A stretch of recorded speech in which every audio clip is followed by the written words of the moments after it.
Hello everyone.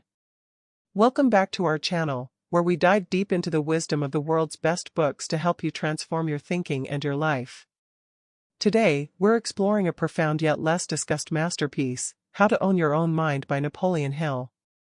Imagine possessing the power to direct your thoughts in such a way that they consistently lead to success and fulfillment. Intriguing, right? That's exactly what Napoleon Hill promises to teach us. This book goes beyond mere thinking. It's about strategically organizing and controlling your thoughts to achieve your dreams.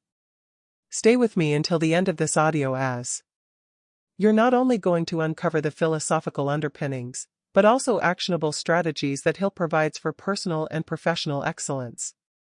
Whether you're new to Hill's teachings or a seasoned follower, the insights from this summary can profoundly shift how you approach your goals. Do phrases like "your mind can control any situation and think positive" irritate you? While they carry logic, how positive do you really think you are? How can you use your mind to overcome difficulties? If you're honest with yourself, you'll recognize that sometimes your mind can be your biggest adversary. You try to achieve your desires, but often you fail. Many aspire to live with a better mindset, yet it remains elusive, leading to a cycle of fear and failure. But don't worry, this summary will guide you through a mind transformation. You'll learn the critical importance of thoughtful action, how to train your mind to seize opportunities, and most importantly, discover your true purpose and the path to achieve it. So, are you ready to take control of your mind? Creative vision. Creative vision is not something people often talk about in their daily conversations. Some might think that this term fits more into the fields of art and literature, but for the philanthropist and industrialist Andrew Carnegie, creative vision is something everyone should master. According to Andy, creative vision means the ability to recognize opportunities and take action on them. An important element of creative vision is imagination. Andrew further explains that imagination comes in two forms, synthetic and creative. Synthetic imagination involves combining ideas and principles to form an original idea. However, in today's time, nothing is completely authentic. Almost everyone has some idea, so synthetic imagination means rearranging old ideas to create something new. A prime example of someone who used synthetic imagination is Thomas Edison. He used two existing principles to invent the incandescent electric lamp, commonly known as the bulb. These were the principles of energy and the electric lamp, which were already in use during Edison's time. However, electric lamps did not last long. The light came on because it had pieces of wire connected to electric energy, producing a white glow. Electricity would burn out the lamp's metal quickly, so Edison thought of using charcoal, which could burn for hours with electric energy. This original idea from two old ideas was used by Edison for many years. Another type of imagination is creative imagination. This happens when a person creates a new idea. The artists and writers you admire use their creative imagination. They don't know where these ideas and visions come from, but they come. Back to Edison, where did the brilliant idea of using charcoal in lamps come from? In many interviews, Edison said that he just had an idea and took action on it. The same applies to the artists you like so much. Often they don't know where their lyrics, tunes, or plots come from. That's the specialty of creative imagination. Creative vision requires your imagination. In other words, you should start developing your synthetic and creative imagination for what you need. While developing your imagination, you need to remember a few things. First is the definiteness of purpose principle, which means being clear about your purpose. The thought of financial benefit can stimulate imagination. As trivial as it may sound, money makes life somewhat easier and brings its own popularity. Second is the mastermind principle. This occurs when a group sits at a table to find ways to improve a product or come up with a good business idea. It's a good way to use imagination because everyone has the same purpose in mind. Third is the going the extra mile principle. Suppose a woman does what she loves, like Anna, who loves animal rescue. She loves animals so much that she wants to find more ways to spend time with them. Anna's passion for animals stimulates her synthetic and creative imagination. Fourth is the applied faith principle. Whatever you believe in, your faith can be a great source of imagination. History is full of famous people who achieved what they wanted because of their faith. Fifth is the organized individual endeavor principle. This is a direct approach to stimulate imagination for creating something, an example being Thomas Edison's invention of the incandescent electric lamp. Organized thought. Have you ever thought about your thoughts? Have you noticed how you think? Like most people, you probably haven't.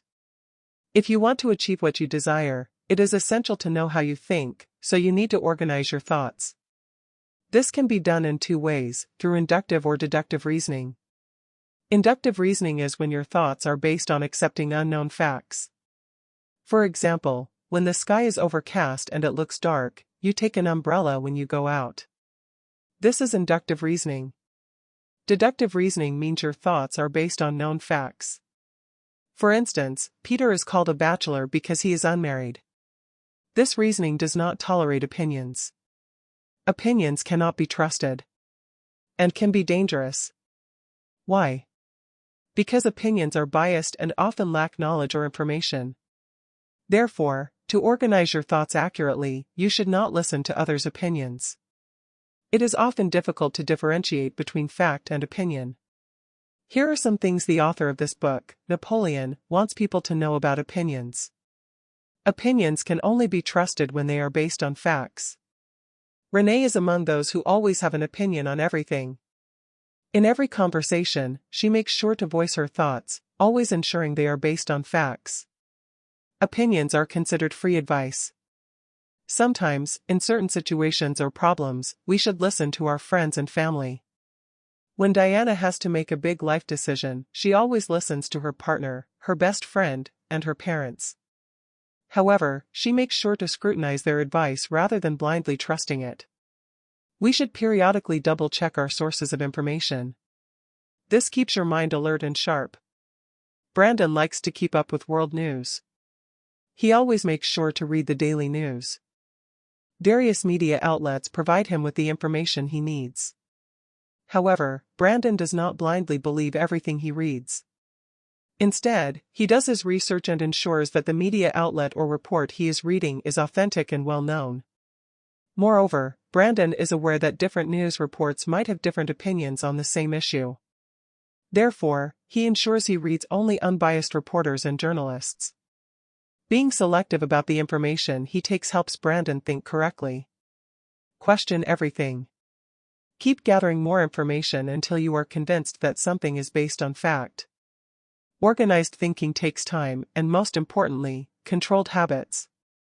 Until you make it a controlled habit, you cannot think in an organized way. Think of your mind as a camera that has lots of information stored. If you do not know what to focus on, your mind will keep capturing everything. In other words, your brain will keep adding useless information from around the world, including useless propaganda, gossip, and trivial matters. A controlled habit will help your camera stay focused. It will be able to zoom in on a rare bird among thousands of trees. That is, you can focus and store only the important and useful information in your brain. When it comes to controlled habits, where will you start? You do this through the definiteness of purpose. For example, suppose you want to be healthy and fit. You complain about how much weight you have gained. Then you decide to become more aware of your health. However, your desire to be fit and healthy is just a desire. You are still eating unhealthy foods. You are not following a healthy lifestyle. You haven't made any changes to your environment. Controlled habits require willpower. You need to be aware and make an effort to reach your goals. Suppose you want to improve your organized thinking, but this can only happen through repetition. You no longer easily believe everything. You research the things you want to know more about. The example above is more of physical repetition. Although it is effective, you should also do mental repetition. A good example would be affirmations. Emil Cow, a psychologist and pharmacist, strongly believed in the power of thought habits or affirmations. His followers call his mantra the health and success formula. The mantra was day by day, in every way, I am getting better and better. This sentence may sound foolish to repeat daily, but anyone who understands how powerful human thoughts can be will never underestimate this mantra. Penelope finally had the courage to open her bakery. Baking had always been her passion. Penelope knew that starting a business was a long and difficult journey. She needed to gather money and other resources, so Penelope made a list of tasks she needed to complete. She also made sure to work on only one task per day. Penelope showed definiteness of purpose here. She dedicated her time and effort to achieving her dream because she will always be working on her list. She also showed physical repetition here. In addition, Penelope kept practicing her daily affirmations. She kept telling herself that she was capable and would soon open her bakery. She also reminded herself that good things take time, so she should be patient. Penelope's affirmations kept her motivated throughout the journey. Whenever she felt discouraged or frustrated, her habit of affirmations gave her energy. Also, do not underestimate the law of attraction. Whatever energy you give to the world will return to you. If you habitually look on the bright side, positive things will start happening to you, and the same can be said for the negative. Controlled attention. Controlled attention is as crucial as controlled habits. Napoleon emphasizes that controlled attention is one of the principles needed to become successful. Controlled attention is very powerful, often referred to by Napoleon as mental dynamite. Through controlled attention, you can eliminate all your doubts about yourself. But how can we achieve controlled attention? For this, you need 5 factors: definiteness of purpose, self-discipline, controlled attention, autosuggestion, and the power of will. Let's take the example of a man who needs money to define these factors. Harold desperately needs money to pay his rent at the end of the month. Of course, like most people, Harold could just stress about the money without doing anything. However, Harold could also use these 5 factors to make some money. Showing a definiteness of purpose, Harold decides he will gather the money to pay his rent. This intent keeps him alert about where he should spend his time and energy. Rather than scrolling on his phone for hours, next is bringing in self-discipline by controlling his emotions. Harold does not fear that he will fail to arrange the money. He does not let his doubts and despair take over him. While it is hard to earn money quickly, Harold knows that if he lets fear win, it would not be good for him. His fear would force him to give up. The other factors are brought together by the next factor, which is controlled attention. Harold spends most of his time and concentration on making money, which is what controlled attention means. Next is autosuggestion. Autosuggestion is when Harold starts brainstorming. He starts looking for ways to make money. Since he was good at fixing things, Harold could ask around his neighborhood if anyone needed something repaired, or perhaps he could tutor their children in math. As he was good at it, autosuggestion is a way for the mind to tell you that you can approach a situation in 1,000 ways. The final factor is willpower. No matter how bad the situation seems, there must be some way out of the problem. Your firm intent and persistence are driven by your willpower. Harold talked to the first 5 neighbors who might refuse his service, but perhaps another neighbor might say yes.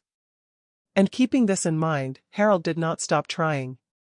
These 5 principles will help Harold make money and are the same principles that successful people in history have followed. Take the example of Thomas Edison here. Edison credits his achievements to the principles he diligently followed when asked to name the most essential thing in the field of invention. Edison made a list. He emphasized defining what a person wants to achieve, meaning one should be sure about their purpose. Then Edison well explained what controlled attention and autosuggestion mean. Edison said that a person should fixate on the purpose they want to achieve. They should be so involved in the work that they don't even know what impossible means. A person has controlled attention because they stay focused on what they need. They spend time and effort mastering their craft and seek help from like-minded people. They never waste their time on things that do not help them succeed, nor do their failures, obstacles, or self-doubt stop them. This is very much like the principle of willpower. Autosuggestion also manifests in a way that if a person believes, they will achieve their purpose. Edison also pointed out a common problem among most people. Most people give up before they even start. You set limitations on yourself that prevent you from even trying. You hadn't actually started, but your mental attitude had already failed you.